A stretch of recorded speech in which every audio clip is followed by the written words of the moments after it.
I'm Frank Trigg, and I'm fighting Jim Wallhead in Bamma 7 on Saturday night.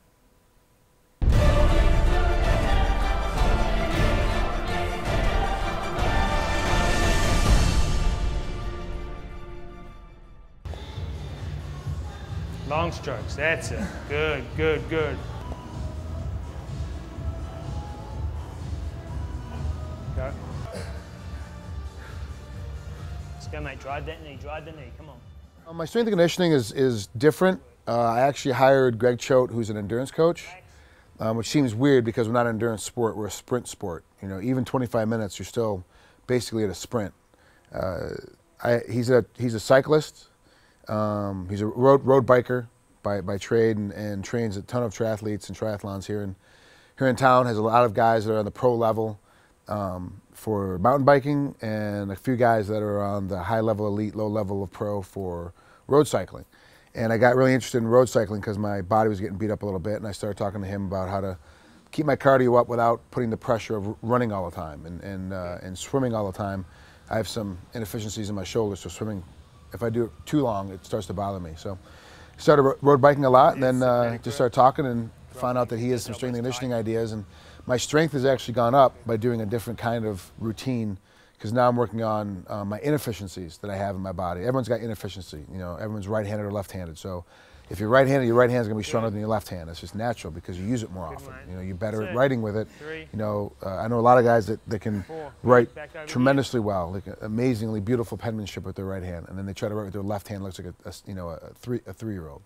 So it's the small muscle group stuff that we're really working on now, and it's actually increased my speed, increased my power, but it's also increased my flexibility. So it's helped quite a bit. My name is Greg Choate. I'm a trainer here in Las Vegas, Nevada. My background's in endurance sports, mainly cycling, triathlon, mountain biking, a lot of running.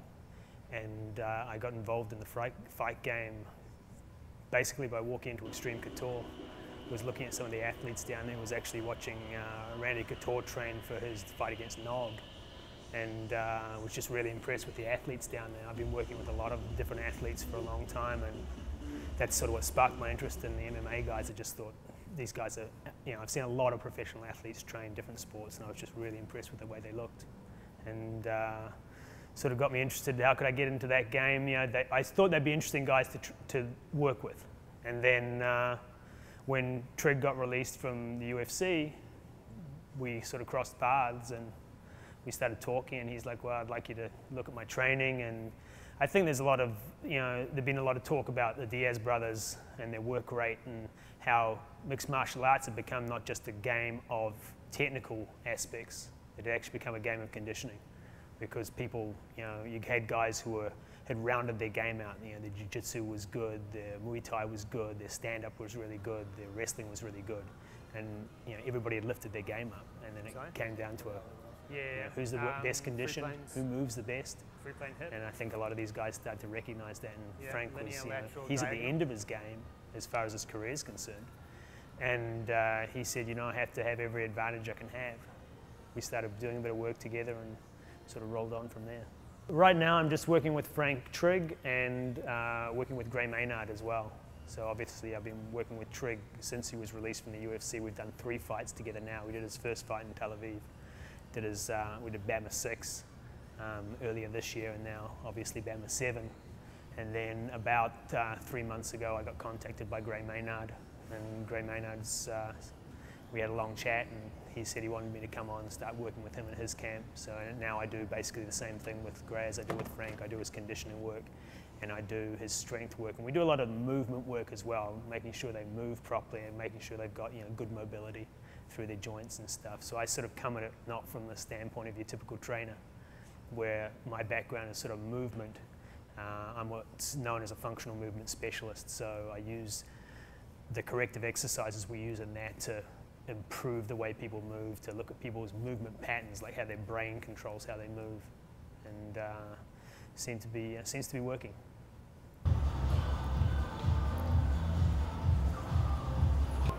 Push it out, that's good. Punch it out, that's a hit. Come on, good. Back to 2 legs. Come on, mate.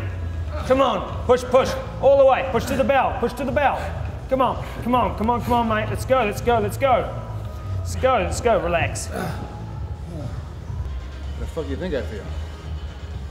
Tired, sore, spent. I think I hooked her on Saturday night during fight night. Oh, shit. The interesting thing I found when I started working with Frank Trigg, and the more I looked at a lot of the different fighters who were out there, the feeling I got straight away was how hard they trained. And having worked with a lot of other athletes, I was, you know, I understand how much stress training puts on the body. And when I started to look at fighters, I was like, wow, these guys are training really, really hard. And from a physiological standpoint, their body's no different to any other athlete. I was interested to see how they handled that stress. So when I first started working with Frank Trigg, we went through a battery of tests. So I basically looked at how he moved. I looked at his range of motion through a lot of his joints. We looked at his metabolic conditioning. So we did like a gas analysis test where we're looking at how much oxygen he's sucking in and how much CO2 he's pushing out. And at that point, we can see what, you know, what his level of fitness is and how efficient he is. And we looked at that both on the bike, and I use the bike a lot for conditioning with the fighters because it's such a low impact form of conditioning. We also look at it on the treadmill and running as well. And the big thing I started to see with the fighters is they have a lot of high end, but not a lot of low end. Good, nice. So they've got this really tall performance base, but the foundation it's built on is not very solid from a metabolic conditioning standpoint. So when I started working with Frank, it was like, wow, this guy's got a ton of top end, but just nothing on the bottom. Good, nice and quiet. So that was our goal initially, was to start building him a better foundation to work off. So I think, you know, it was a different format of training for Frank. He was like, whoa, this is, you know, not hard like I'm used to, but it's difficult. And we sort of worked our way through, and certainly because I use a lot of metrics, I track a lot of things like, you know, you see Frank, I've always got him with a heart rate monitor on. When we're training on the bike, we use a lot of technology on the bike to measure his output and how much power he's putting out. And I use gas analysis machines in our testing. So we can test and retest and actually know for sure whether he's getting better or worse. And that was interesting for Frank, just to see the gains that he made, you know, test cycle to test cycle. So definitely he's, you know, way better conditioned than he was, and he'll tell you, you know, in 14 years of fighting, he feels better than he has done the last 14 years. He moves better now. He's got much better conditioning. There was a lot of existing issues that we were dealing with. You know, he's beat himself up pretty badly over his career and suffered a lot of, you know, all the fighters have a lot of joint stuff and bits and pieces like that. But, you know, he's been great. He's really taken to the program really, really well. And he's put a lot of faith in me, which was a big step, I think, for a lot of the fighters, certainly Frank and Gray Maynard as well. You know, I'm from outside the fight world, fresh set of eyes, but for me, the body's the body, the athlete is the athlete. Push. You know, these guys are all great athletes, Push, and I think push. given another the skill foot set, down, they get could have been stable, really man. good in another sport. Good work. So, Sit up. you know, they've Yeah, you got it. looked at the different way that I ask Sit people to up. train. Good. Drive and up I with that think hip as they've well. been pretty pleased with the way their conditioning's come along. Frank's, you know, nearly 40 years old.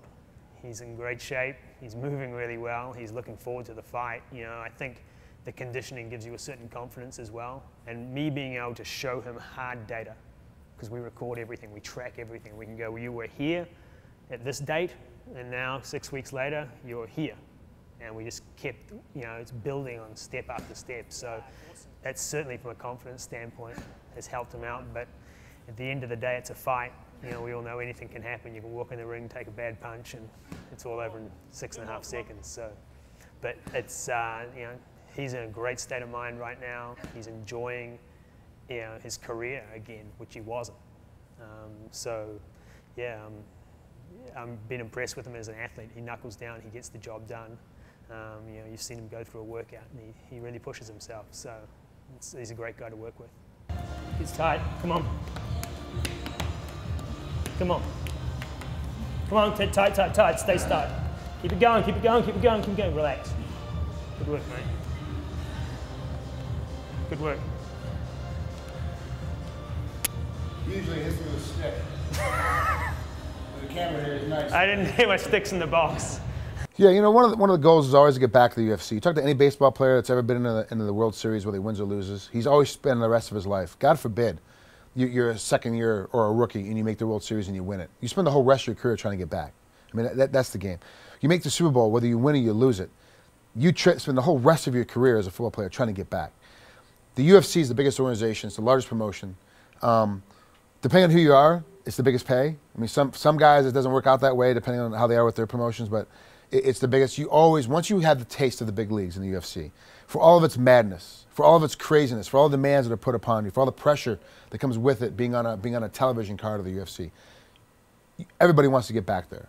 You know, I lust after it. I drool after it. I think about the days I had. You know, even though I lost the title fights with Matt Hughes, even though I got rolled over by GSP, even though I got knocked out by Sarah and by Koscheck because of my injuries going into those fights, I still want to get back. You always want to get back into that promotion.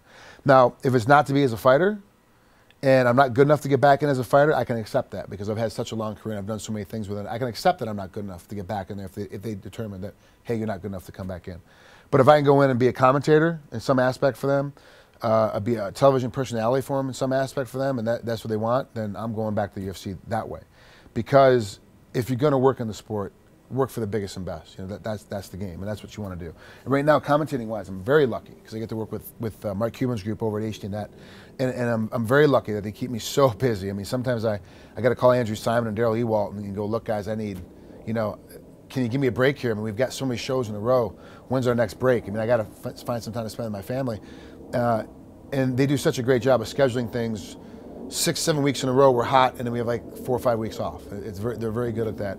And I'm so lucky and so blessed to be over there. But, you know, obviously if I have a shot to get back, especially now with the Fox deal, if I have a shot to get on Fox mainstream, which never happened, but I mean, that's a dream of everybody that does any kind of commentating. You know, people always ask, you know, I used to say, back in the day, I want to be like Ryan Seacrest, where he just comes from radio, all of a sudden he gets this one little hit, random crappy show with some really bad singers on it, and he's a co-host, and all of a sudden the host and the producer's getting a big argument, and that guy's gone, and all of a sudden, you know what, I'll take the same pay and I'll do it again by myself, and all of a sudden he's Ryan Seacrest, and he's everywhere. You know, and I started thinking about it, I go, I don't want to be Ryan Seacrest, I want to be Joe Rogan. I mean, Joe Rogan goes from Fear Factor, finds a sport that he loves, comes on board with it when it's very, very infancy, steps on board, and it blows up around him as he's standing there. And if you look at that team, you know, I'm not gonna lie, Michael Chiavello and Frank Trigg are a pretty good freaking commentating team. We're pretty freaking good. We've got a lot of shows together. We work very well together. Chiavello and Trigg combination, I think, is the best combination on the planet. But Goldberg and Rogan have had so much more time together. They've had so much more time to deal with each other and look at each other's nuances and know where the other guy's going. That team is just, it's unbreakable.